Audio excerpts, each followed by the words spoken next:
CRPF জওয়ানের বাড়িতে ভয়াবহ লুটপাটের ঘটনা। নাবালক নাতির সামনে বৃদ্ধা ঠাকুরমাকে ধারালো অস্ত্রের আঘাতে জখম করে সোনাদানা নগদ টাকা করে লুটপাট করে পালালো এক দুষ্কৃতী।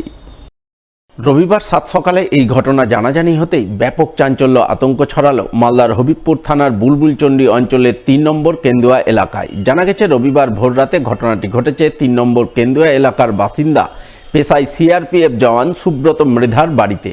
তিনি বর্তমানে ত্রিপুরায় কর্মরত রয়েছেন। বাড়িতে রয়েছেন তার বৃদ্ধা মা, স্ত্রী সহ 2 নাবালক সন্তান। এই সুযোগে রবিবার গভীর রাতে এক দুষ্কৃতী বাড়িতে ঢুকে পড়ে। ঢুকে প্রথমে সিআরপিএফ জওয়ানের বৃদ্ধা মা আন্নাবালা মৃধার গলায় ধারালো অস্ত্র ধরে তাকে অস্ত্রের আঘাতে রক্তাক্ত জখম করে তার ঘরে লুটপাট চালায়। পরে সিআরপিএফ জওয়ানের স্ত্রী কণিকা সরকার মৃধার ঘরেও সেই দুষ্কৃতী লুটপাট চালায় এবং লুটপাট চালিয়ে সোনাদানা সহ নগদ টাকা কড়ি হাতিয়ে নিয়ে যায় বলে অভিযোগ। ঘটনার পরপরই পরিবারের সদস্যরা চিৎকার চেঁচামেচি শুরু করেন, যা শুনে গ্রামবাসীরা ছুটে যান। তারা প্রথমে রক্তাক্ত জখম বৃদ্ধা আন্নাবালা মৃধাকে উদ্ধার করে মালদা মেডিকেল কলেজ হাসপাতালে পাঠান। পরে খবর দেন হবিবপুর থানায়। খবর পেয়ে পুলিশ গোটা ঘটনা খতিয়ে দেখে তদন্ত শুরু করে বলে জানা গেছে। ওইমনি হকনকে ঢুকে গেল, ওই নিয়ে বটিটা নিয়ে ঢুকে যাওয়ার পর এখানে ধরছে, বলতেছে যে যা আছে বের করে দাও। কয়জন ছিল ওরা? একাই ওই ছিল। আচ্ছা, একাই ছিল, বাইরে হয়তো কেউ ছিল। আমাকে লাইটই জ্বালাতে দিচ্ছে না, ঘরেরও ঘরে লাইট বাজছিল, বড় লাইটটা দিব যে রডটা জ্বালাবো, দিচ্ছেই না। কি কি নিয়ে গেছে আপনার মধ্যে? ওই যে ছিল ওইখানে কি যে ছিল ওইটা আমি নাই। সোনা গয়না অলংকারপত্র কিছু নিয়ে গেছে। এই যে কানে মালাই ছিল, মালা তো নাই, মালা এমনি মালা ছিল, হাতে একটা ছিল সোনার, ওইটা নিয়ে শাশুড়ি টাকা পয়সা সবই নিয়েছে। রাতের বেলা আমি যখন শুয়েছিলাম তখন আমার ঠাম্মা বলছিল যে টয়লেট যাবি। আমি বললাম না। টয়লেটে গিয়েছিল, তখন তাড়াতাড়ি করে ঘরে কে যেন একটা ঢুকে গেছিলো। তখন ঘরে ঢোকার সাথে সাথে আমি বুঝলাম এটা আমার ঠাম্মা হতেই পারে না, এত তাড়াতাড়ি টয়লেট কীভাবে হবে। তো তারপর যেই ঠাম্মা ঢুকলো আমি হালকা চেতন পেয়েছিলাম। তখন দেখলাম যে ঠাম্মার কেউ একটা মুখ চেপে ধরেছে বালিশ দিয়ে চেপে ধরেছিল। বলে যে গলা কেটে দিব, সব কিছু যা আছে সব কিছু বের কর। তো বলার সাথে সাথে একবার কোপ দিয়েছিল, কিন্তু আমি থামিয়ে দিয়েছিলাম, বললাম যে কিছু করবেন না। তো সব বের করে দাও ঠাম্মা, আমি বললাম যে চাবি ওখানে আছে, বের করে নিতে হবে। তো সব কিছু বের করার পর কানের দুল যা ছিল সব টান দিয়ে খুলে নিল। মালা খুলে নিয়েছিল, আমার মালাও খুলে নিয়েছিল। তখন যখন ওই ঘরে লুটপাট করা হয়ে গেছিলো, তখন আমার মায়ের ঘরে এসেছিল। মায়ের ঘরে এসে আমাকে বলছিল কি, এই জায়গাটা দাঁড়িয়েছিল, আমাকে বলছিল যে তোর মাকে ডাক। এবার আমি যখন মাকে ডাকলাম তখন মা দরজা খুললো, সাথে সাথে ও ঢুকে গেল। আর কিসের ভয় দেখাচ্ছিল, বটিটার ভয় দেখাচ্ছিল। তখন মা বললো যে কী হয়েছে। মা বিছনার উপর বসে পড়লো। তখন আলমারিতে গিয়ে ও খোঁজাখুঁজি করা শুরু করে দিল। তখন মা খুলে রেখে দিল বালাগুলো। তখন বালাগুলো খোলার সাথে সাথে তখন মাকে বলল যে যা আরও কিছু আছে কি ঘরে।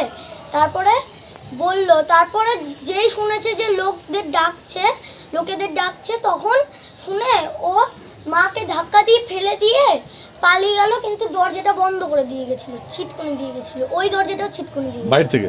হ্যাঁ। আর তখন ঠাম্মা ওই ঘরে চিৎকার করছিল যে আমার বৌমাকে কেউ বাঁচান। যারা এসেছিল তারা তো আমাদের ঘর থেকেই বটে নিয়েছিল। কজন ছিল? একজন। আর ওই সাইডে একজন ছিল, মোটা করে একটি লোক। কটার সময় তো? তখন বাজে 2টা, 2:30। এক তৃণমূল নেতার বাড়ির পাশে রাস্তায় রাখা গাড়িতে আগুন ধরিয়ে দিল কেউ বা কারা। আগুনে পুড়ে ছারখার হয়ে গেল আস্ত গাড়ি। অল্পের জন্য প্রাণে বাঁচলেন তৃণমূল নেতার পরিবারবর্গ। ঘটনাকে ঘিরে জোর চাঞ্চল্য ছড়ালো মালদার মানিকচক থানার এনায়েতপুর অঞ্চলের শেখপুরা এলাকায়। জানা গেছে এনায়েতপুর অঞ্চলের শেখপুরা গ্রামের বাসিন্দা তাফাজ্জল শেখ এলাকায় তৃণমূল নেতা হিসাবে পরিচিত। রবিবার ভোররাতে তার বাড়ির পাশেই অগ্নিকাণ্ডের ঘটনা ঘটে। অগ্নিকাণ্ডে তার বাড়ির পাশে রাস্তায় রাখা তার 4 চাকা গাড়ি পুড়ে ছারখার হয়ে যায়।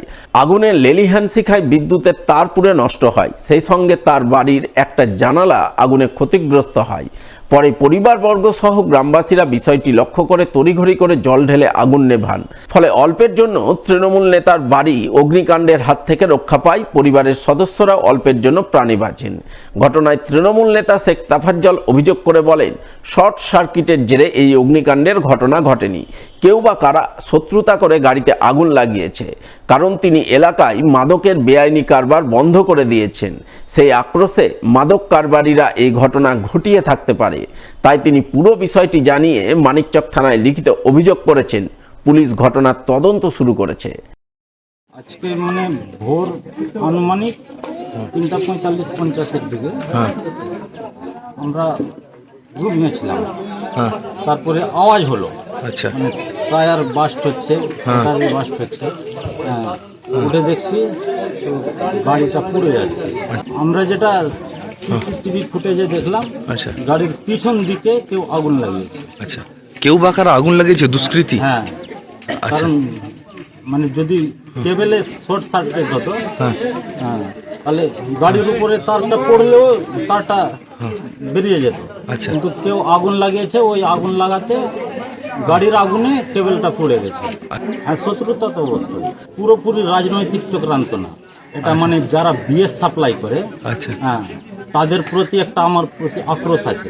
আচ্ছা, এরাই ধরিয়ে, মানে কি যারা মাদক কারবারের সঙ্গে যুক্ত, ব্রাউন সুগার যারা আচ্ছা, কারবার করে, ওদের কারবারটা এখন বন্ধ হয়ে গেছে। দাউ দাউ করে আগুন জ্বলে উঠল বিদ্যুতের ট্রান্সফরমারে। আর এই ঘটনাকে কেন্দ্র করেই রবিবার 7 সকালে ব্যাপক আতঙ্ক ছড়ালো মালদা শহরের ঝলঝলিয়া ব্যারাক কলোনি এলাকায়। জানা গেছে, এদিন ওই এলাকার বাসিন্দারা হঠাৎ করেই লক্ষ্য করেন এলাকার একটি বিদ্যুতের ট্রান্সফরমারে আগুন জ্বলছে। দেখতে দেখতে সেই আগুন ভয়াবহ রূপ ধারণ করে। স্থানীয়রা সঙ্গে সঙ্গে খবর দেন দমকল দপ্তরে। খবর পেয়ে দমকলের একটি ইঞ্জিন ঘটনাস্থলে ছুটে গিয়ে আগুন নিয়ন্ত্রণে আনে। এই ঘটনার জেরে এলাকায় বেশ কিছুক্ষণ বিদ্যুৎ পরিষেবা ব্যাহত হয়। পরে বিদ্যুৎ দপ্তরের কর্মীরা গিয়ে পরিষেবা স্বাভাবিক করেন বলে জানা গেছে।